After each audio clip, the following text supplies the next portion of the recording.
ഇപ്പോൾ രാഹുലിനേക്കാളും കുറച്ചുകൂടി ജനപ്രീതിയുള്ളത് നമ്മുടെ പ്രിയങ്ക ഗാന്ധിക്കാണെന്ന് പറയേണ്ടിയിരിക്കുന്നു. കാരണം രാഹുലിനേലും വളരെ മൂർച്ചയോടെയാണ് പ്രിയങ്ക പാർലമെന്റിൽ സംസാരിക്കുന്നത്. ഇത് നമ്മൾ കഴിഞ്ഞ ശീതകാല സമ്മേളനത്തിൽ കണ്ടതുമാണ്. എന്നാൽ അതേസമയം ഒരു രാഷ്ട്രീയ നേതാവ് എന്നുള്ള നിലയിൽ എല്ലാ നയതന്ത്രവും പ്രിയങ്കയ്ക്കുണ്ട്. അതുകൊണ്ടാണ് അവർ മോദിക്കൊപ്പം ചായ കുടിച്ചത്. ജോൺ ബ്രിട്ടാസ് ഉൾപ്പെടെയുള്ളവർ കടുത്ത ഭാഷയിൽ വിമർശിച്ചിരുന്നു. എന്നാലും രാജ്യത്തെ പ്രധാനമന്ത്രിയോടൊപ്പം എത്ര ആശയ വ്യത്യാസങ്ങൾ ഉണ്ടെങ്കിലും ഒരു ഡിപ്ലോമസി ആവശ്യമാണ്. അത് തന്നെയാണ് അവർ ചെയ്തത്. അതുകൊണ്ട് തന്നെ രാഹുലിനെ മാറ്റി പ്രിയങ്കയിലേക്ക് കാര്യങ്ങൾ നീങ്ങട്ടെ എന്ന് കോൺഗ്രസിനകത്ത് തന്നെ ഒരു അഭിപ്രായവുമുണ്ട്. എന്ന് കരുതി രാഹുൽ മോശമാണെന്നുള്ള അഭിപ്രായവും കോൺഗ്രസിനകത്ത് ഇല്ലതാനും. അതുപോലെ തന്നെ ശശി തരൂരും രാഹുലിനെ വിമർശിക്കാറുണ്ടെങ്കിലും പ്രിയങ്കയെ അത്രയ്ക്കങ്ങ് വിമർശിക്കാറില്ല എന്നുള്ളതും ശ്രദ്ധേയമാണ്. ഇപ്പോഴിതാ സംസ്ഥാന രാഷ്ട്രീയത്തിൽ ശശി തരൂർ സജീവമാകാൻ പോവുകയാണ്. അതും പ്രിയങ്ക ഗാന്ധിയുടെ നിർദ്ദേശപ്രകാരം. അടുത്ത നിയമസഭാ തെരഞ്ഞെടുപ്പിൽ കോൺഗ്രസിന്റെ മുഖ്യ പ്രചാരകരിൽ ഒരാളായി തരൂർ ഉണ്ടാകും.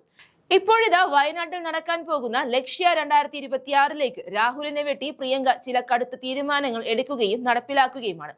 തരൂരിനെ മുന്നിൽ നിർത്തിക്കൊണ്ട് കേരളത്തിൽ സുപ്രധാനമായ നീക്കം പ്രിയങ്ക നടപ്പിലാക്കാൻ പോകുന്നു.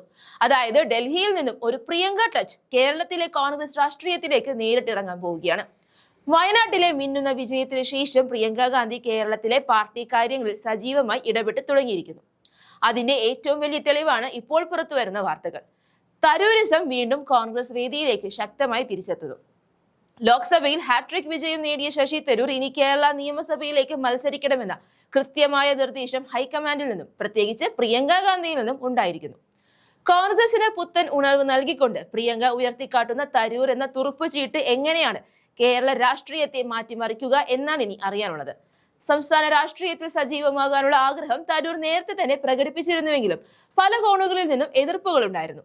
എന്നാൽ ഇത്തവണ കഥ മാറും. കാരണം തരൂരിനെ നിയമസഭയിലേക്ക് മത്സരിപ്പിക്കണമെന്ന് പറഞ്ഞിരിക്കുന്നത് പ്രിയങ്ക ഗാന്ധി നേരിട്ടാണ്.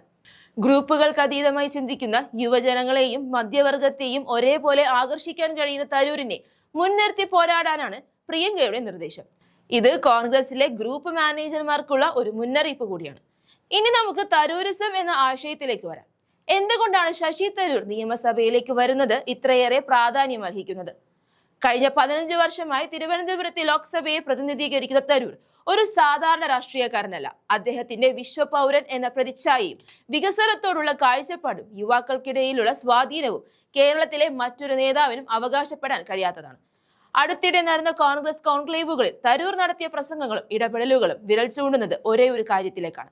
അദ്ദേഹം സംസ്ഥാന രാഷ്ട്രീയത്തിൽ ഒരു നിർണായക റോളിലേക്ക് മാറാൻ തയ്യാറെടുത്തു കഴിഞ്ഞു. മലബാറിലും തെക്കൻ കേരളത്തിലും NSS ഉൾപ്പെടെയുള്ള സമുദായ സംഘടനകൾക്കിടയിലും തരൂരിനുള്ള സ്വീകാര്യത വോട്ടാക്കി മാറ്റാൻ കഴിഞ്ഞാൽ അത് UDFന് വലിയൊരു മുതൽക്കൂട്ടാകും. CPMന്റെ തുടർ ഭരണത്തെ വെല്ലുവിളിക്കാൻ പോന്ന ഭൗതികവും പ്രായോഗികവുമായ മറുപടി നൽകാൻ തരൂരിന് കഴിയും എന്ന് ഹൈക്കമാൻഡ് വിശ്വസിക്കുന്നു.